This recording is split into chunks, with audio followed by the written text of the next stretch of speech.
Welcome to Ask and Learn. In this problem, we are given a system that a block suspended from a spring. The spring constant is 75 pounds per foot. The block weighs 7 pounds. The excitation, the support is that of the support that is attached to the opposite side of the spring. So we have our support, our spring, and our block. And this thing is moving up and down. And that motion has an amplitude of 0.15 feet and a frequency of 2 radians per second. And they want us to determine the phase angle of the force vibration.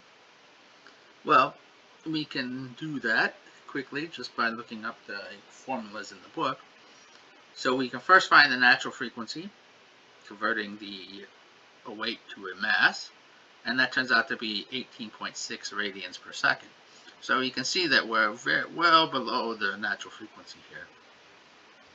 We can also figure out they told us actually that the damping ratio, or the level of damping compared to the critical damping, and I've always used the symbol, if you take a class of vibrations, you'll call that zeta.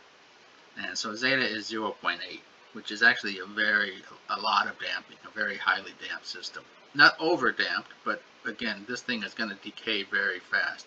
In fact, it'll probably maybe go under one oscillation, and maybe even you can barely see the oscillation before it decays practically to zero. Anyway, we can find the phase of the response, which is basically how the shift in time from the response to from the excitation to the response. And that is the inverse tangent of 2 zeta r over 1 minus r squared, where again, r equals the forcing frequency divided by the natural frequency. We can calculate that because we have everything, and we actually, in this problem, we don't even use this. So we can plug everything in, take the inverse tangent, and again, be a little careful about the sign, because this thing will always be positive, but this thing could be positive or negative. So we want to make sure we're in the correct quadrant.